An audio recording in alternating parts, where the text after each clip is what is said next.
आज का हमारा टॉपिक है प्रातिनिधिक दायित्व या वैकेरियस लायबिलिटी। क्या होता है ये प्रातिनिधिक दायित्व, वैकेरियस लायबिलिटी? बहुत इंपॉर्टेंट टॉपिक है।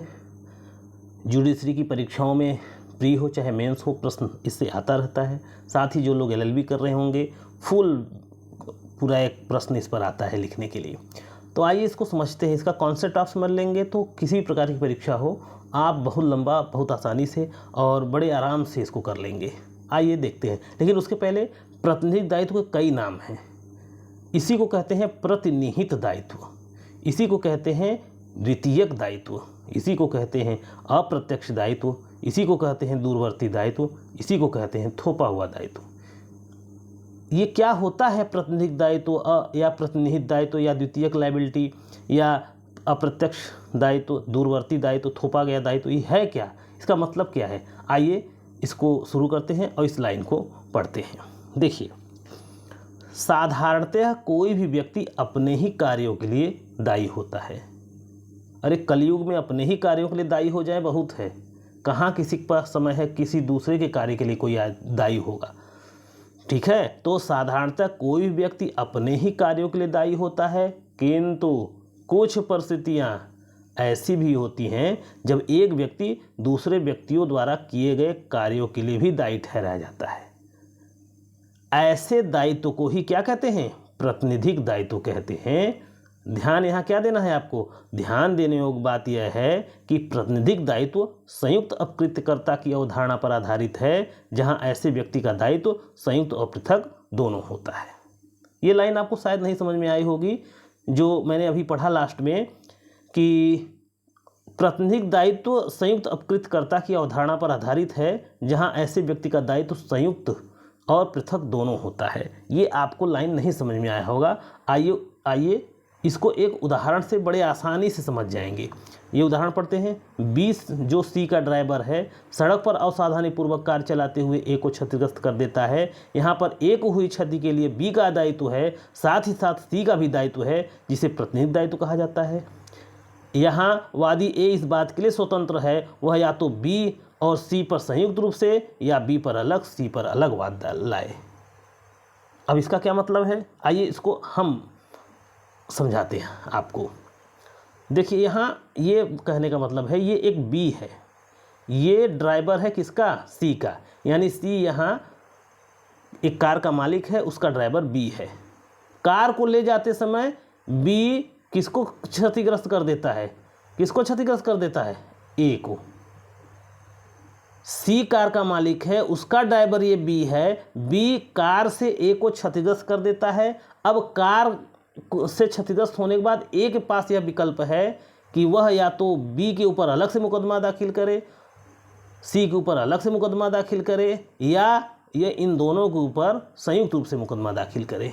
यानी अपकृत्य के मामले में, प्रातिनिधिक दायित्व के मामले में यह वादी के विकल्प पर होता है कि वह चाहे तो संयुक्त रूप से निर्धारित नुकसानी का वाद ले या संयुक्त रूप से मुकदमा चलाए। ये जो है वादी के विकल्प पर होता है। शायद आपको ये लाइन समझ में आई होगी। आइए अब आगे देखते हैं। प्रातिनिधिक दायित्व का आधार, आखिरकार ये प्रातिनिधिक दायित्व का आधार क्या है? किस आधार पर इसका जन्म हुआ है? प्रातिनिधिक दायित्व यानी वैकेरियस लायबिलिटी आया कहाँ से है, क्यों आया है, क्या आधार है इसका, यही हमको समझना है।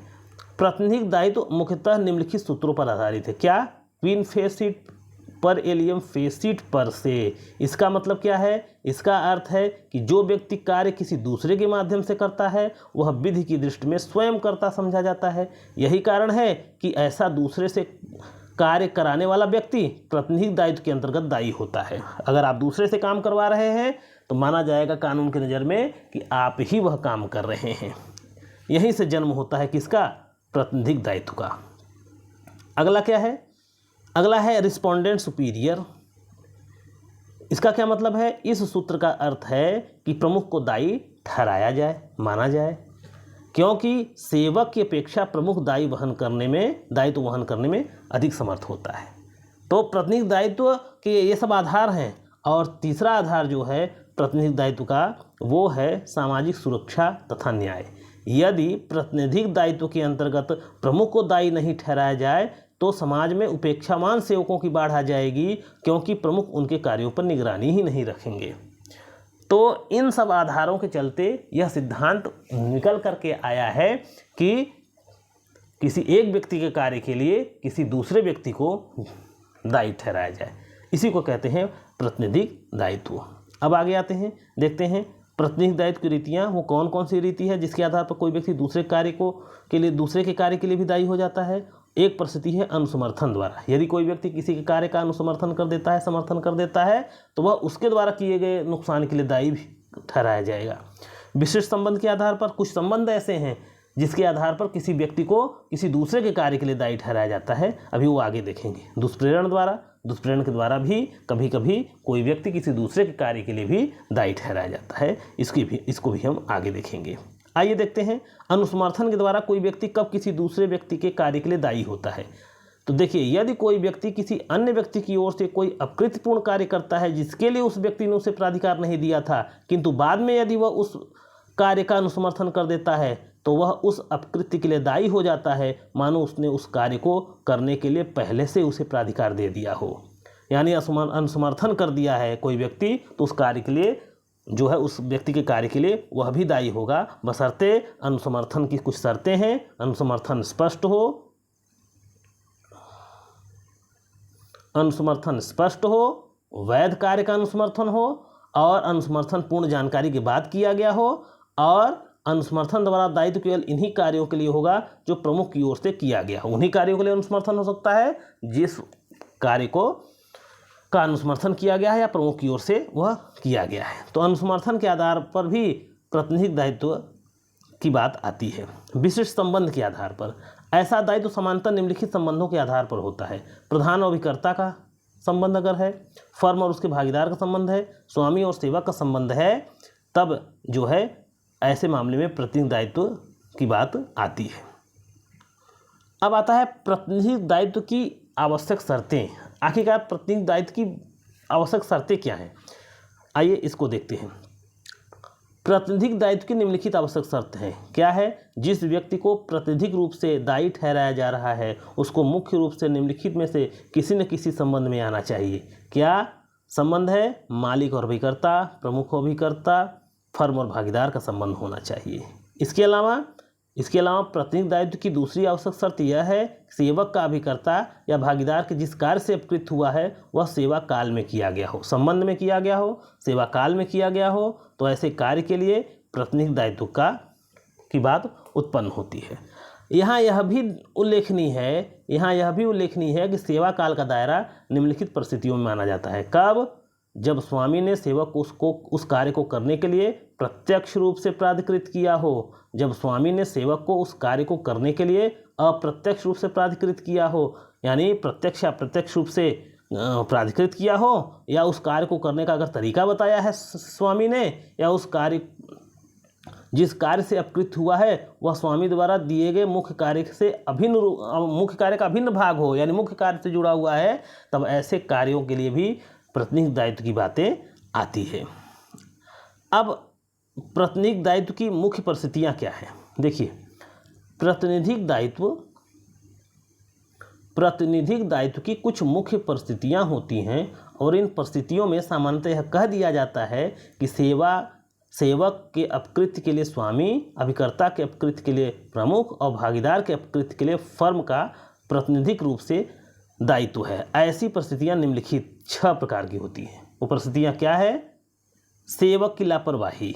यदि सेवक ने, वो परिस्थितियां क्या है?